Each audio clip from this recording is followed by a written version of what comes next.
Let's talk about the Atlanta Falcons first. 15.3 million over the cap in effective cap space. So they are in the red there with total cap space here are the Atlanta Falcons. So they're going to have to do some things to make sure that they are cap compliant before we even start talking about free agents. But teams, they're able to restructure some contracts and get some money up front and move some money around. So I believe that they'll be able to get cap compliant and probably have a little bit left over to go see if they can make a couple additions in free agency. Guys who they have who are pending free agents: Justin Simmons, the safety, D. Alford, and Mike Hughes from the cornerback spots, and then Matthew Judon. It was a big addition for them and sort of their splash pass rusher addition that, when you looked at the team for most of the season, it still was not good enough. So I'm curious if you're bringing Matt Judon back with a lot of the guys that you drafted last year with Brandon Dorless and Braylon Trice and Ruka Rororo, those dudes along the interior defensive line, Some team needs here for Atlanta, given the fact that probably don't have a ton to play with when it comes to cap space in the pro market, but they do have a mid-first round pick there. So what do you think about Atlanta? The first thing that jumps out to me more than anything is their pass rush, right? They were a bottom 3 pass rush team in the NFL by pretty much any metric, and if you're going to make the playoffs and go deep into the postseason, you have to be able to disrupt good quarterbacks, right? We even saw that in the NFC, or in the Super Bowl, I should say, with the Eagles getting pressure all over Mahomes and rolling in that Super Bowl. If you don't get pressure, you're going to have issues, right? They have holes in the secondary too at corner. They need another corner across from A.J. Terrell. Justin Simmons, he's a free agent at safety. You have Jesse Bates there. That, to me, might be a position you attack in the draft, but I think it has to be all about this defensive line and finding anything off the edge, especially. You mentioned Braylon Trice coming back. That's going to be probably a good rotational player in what's really his first year after tearing his ACL and not playing at all last year, but they're not going to be able to get at the top of the market, right? I think this is the one off season now where the Kirk Cousins contract really hurts him, all right? He's not going to start next year, and you're getting nothing out of him, but he's got a massive cap hit anyway, unless you can find a way to trade him, and even then, there's still something to it. So that's really holding him up in this year of free agency, but I think you're talking about defensive line, and then, to me, that you have a crucial thing in that center position with Drew Dalman being a free agent. Who knows if they're going to get outbid by another team? I mentioned the Bears earlier as a possible fit. You're also looking at possibly, with such a great offensive line, now one of those 5 pieces gone from it, needing a new starting center at a time when there's not really any in free agency that wow you other than Dalman, and it's not a very good center class this year in the draft, so they're really going to have to find some options there unless they can find enough money to re-sign Dalman. But for me, the focus number one is this defensive line and finding any sort of pass rush. I would agree.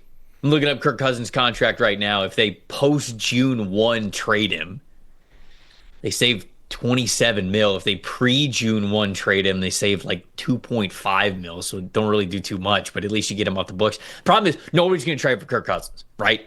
Nobody's going to trade for Kirk Cousins at that point. So you're basically, maybe it's a salary dump trade, but then you'd have to give draft picks back, and you don't want to do that if you're Atlanta. I think prioritizing the defensive line is really smart for this team. It's not going to be a big splash for them in the pro market, but emphasizing that in the first round, and just really with a lot of their priority picks, whether you want to call a top 50 or a top 100 priority picks as well. Certainly the secondary needs to get a lot better, but it feels like it's again about a 1 year away from this defense really having all of the pieces that they want to here. I love the shout-outs with some of those guys that they could take a chance on in the secondary a little bit later in the draft.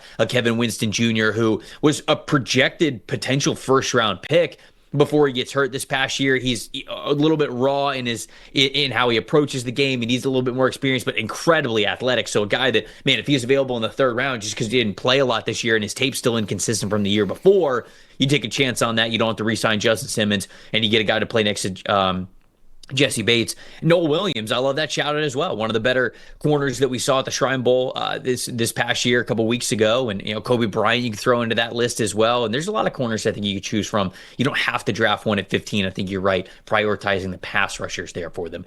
The Carolina Panthers touched on them a little bit a few minutes ago, but $12.8 million in effective cap space, 19th most in the NFL. So they got a little bit to work with.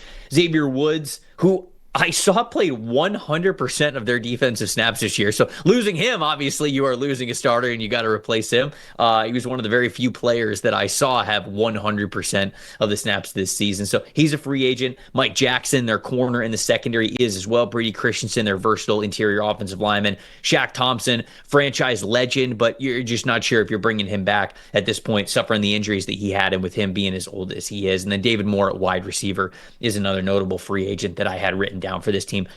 Team needs for Carolina. Picking in the top 10, picking at number 8. Got a little bit of cash to spend, but what do you think about this team, where their team needs are right now? Look, obviously you want to surround Bryce Young with as much as possible, but the team needs for the Panthers are defense, and more defense. It was the lowest graded defense in football last year. They just, at all three levels, honestly, for me with this defense, if your name's not Derek Brown or J.C. Horn, your job is not safe because they have to just overhaul everything. Ejiro Avero's got to find players who can sustain production in this unit, whether it's off the edge with the pass rush. They had by far the lowest run defense grade in football. Linebacker, you're losing even starting safeties like you mentioned.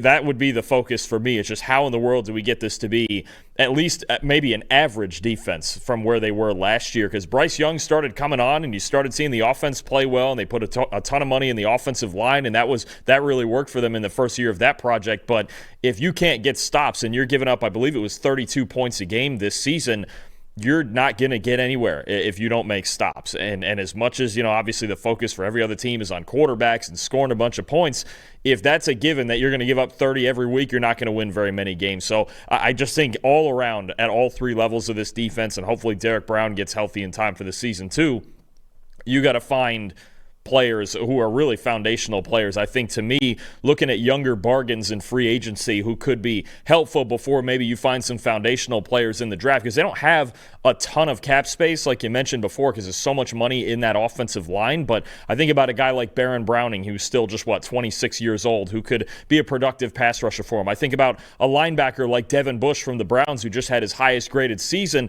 filling in for Jeremiah Owusu-Koramoah, but he had his best season in the NFL. Maybe a value play there as a young player. A Julian Blackmon at safety is someone who could fit their defense. I think they're going to be looking in that second tier of free agents, probably going like Washington did last year with more of a quantity over quality approach, but they just need to find starting caliber players to get themselves off the mat.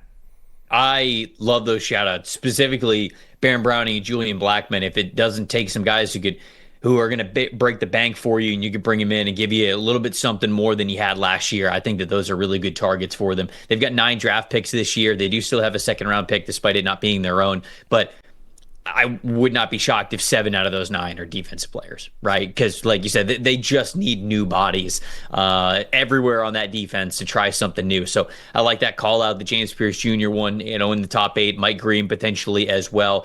The Andrew Makuba one I think is fantastic if they cannot get a safety in free agency. And then, Jack Kaiser, love that as well, to give them a good athletic linebacker who had a ton of playing experience when he was at Notre Dame. So the only offensive player who I think could sway them from defense at number 8 overall is the guy that you mentioned, Tetairoa McMillan.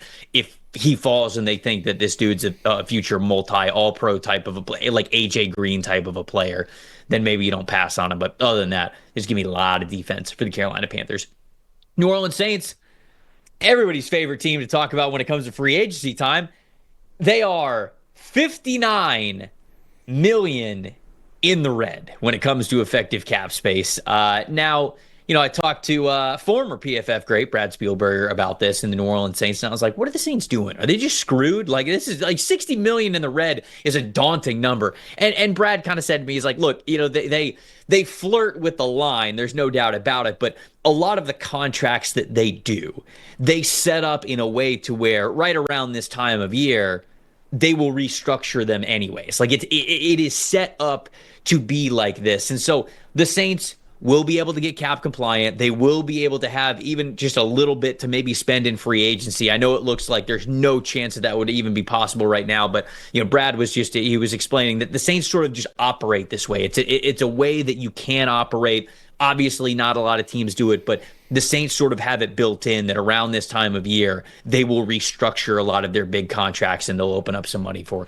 So it's not like the Saints are in jeopardy of not being cap compliant. They'll get there, but they won't have a ton to spend. Obviously, $60 million in the red is 32nd, dead last in the NFL at total flexible salary cap space as you're looking at it right now.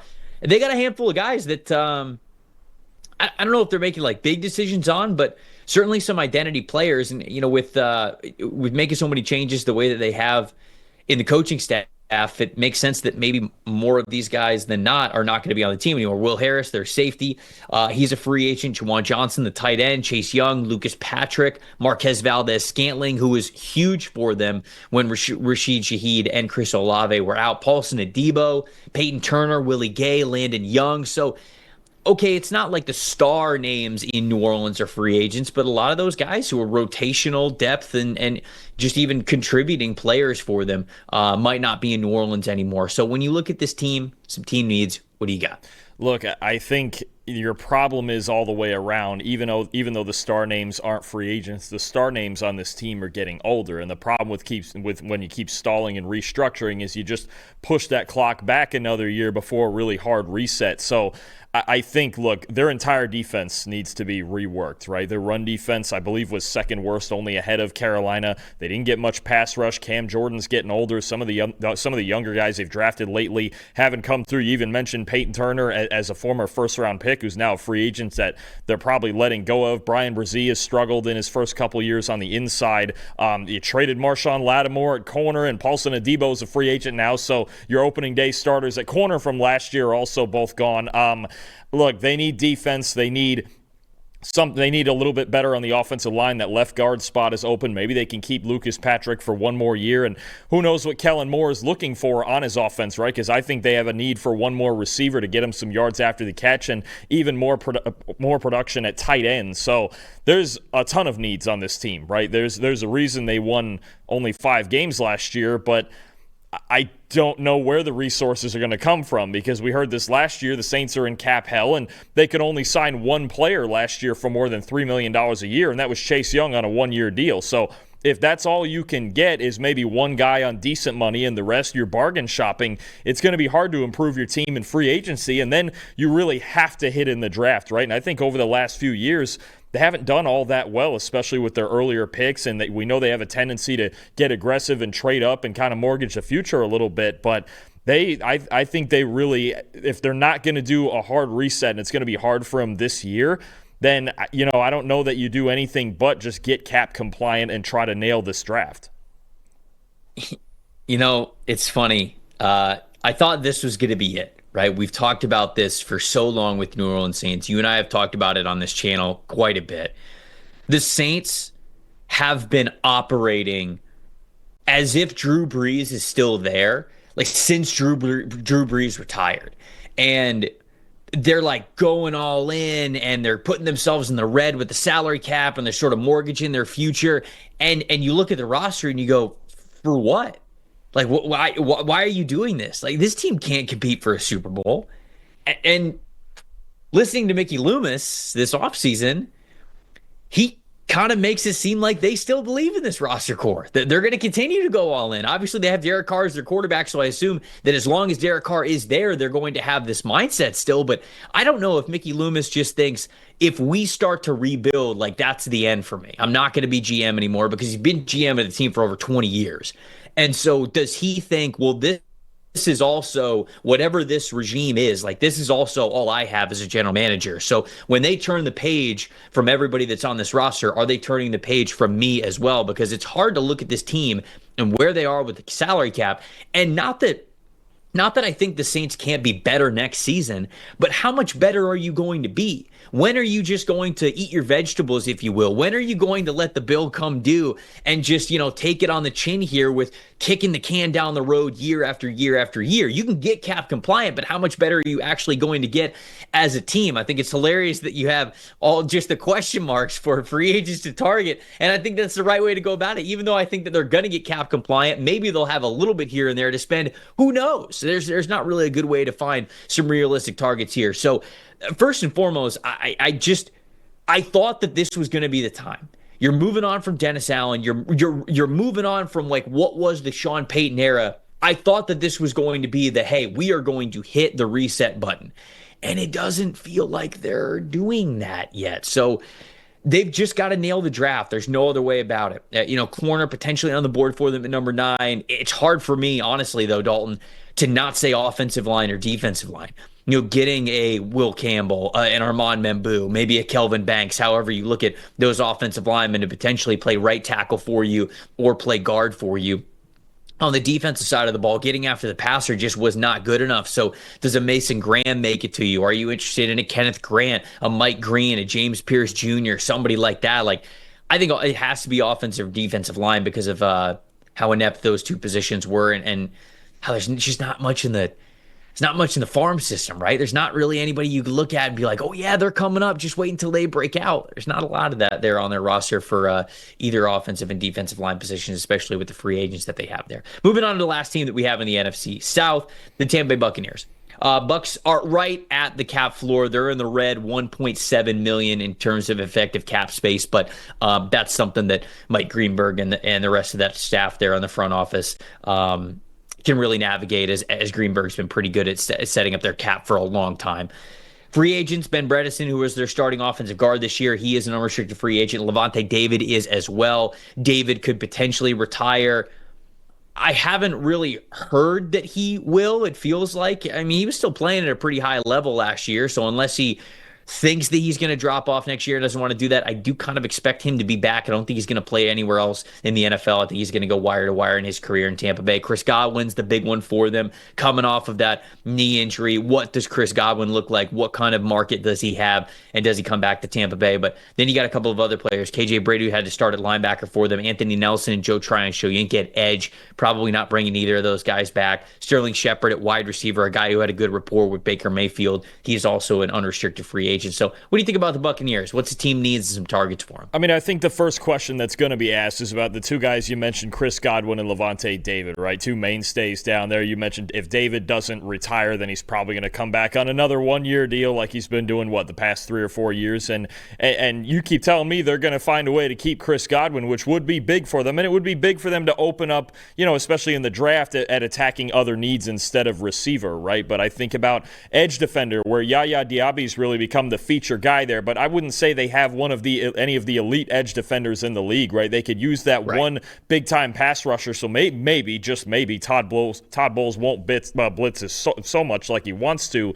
And then I think some depth in the secondary too, right? I think it's safety. Jordan Whitehead didn't have a great year. Antoine Winfield was hurt last year, but we know he's an elite player. I think maybe somebody more like a true free safety, right? I think about in free agency, somebody like Andre Sisco from Jacksonville, which would only add to that rivalry now, or a Xavier Watts from Notre Dame in the second round would be a logical target for me. That left guard spot, like you mentioned, I think in one of your mocks you had Gray Zabel from North Dakota State going there and playing guard, and I think especially at linebacker, that's something that has to be attacked. Even if you keep Levante David, KJ Britt, somebody I kind of believe was going to be a starting caliber player coming into this past year, but just struggles in coverage. I think a linebacker that can cover and at least rotate in, maybe if you still play Britt on early downs and then somebody else on later downs, but coverage over the middle of the field was a huge problem this season, I thought, between their linebackers and the safety. So I think that's going to be a focus for the defense alongside the edge defenders. Edge is, I think, the biggest need for them, right? If they have an opportunity to take a difference-making edge rusher there at the back end of the top 20, I think that they do so. But corner is also huge for them. After moving on from Carlton Davis, Jamel Dean struggled when he struggled to stay healthy, and even when he was out there, it's okay, but he's more of a CB2 than a CB1 type of a player. In that game against the Washington Commanders, they really struggled to cover, and it ended up being their demise. So I think corner, edge rusher, those are the big needs for this team. Certainly you could use another starter along the offensive line, but to me, that's where Tampa is going to look. And I don't think they're going to have a ton of money to play with for a big splash signing. I think that once they get cap compliant, they are much more concerned with simply bringing back Levante David and Chris Godwin. And so they will move money around to make those two things happen if they are possible. But don't expect this team to go out and sign a ton of free agents. I think that their focus is really more towards the draft. Thanks for watching, everybody. Make sure you like and subscribe the video. And if you don't have a PFF Plus subscription, you can get one to see all the premium stats that we talked about here on the show, plus the expert betting and fantasy advice over at subscribe.pff.com. The description is also right below, so if you are not a PFF Plus subscriber, you become one today.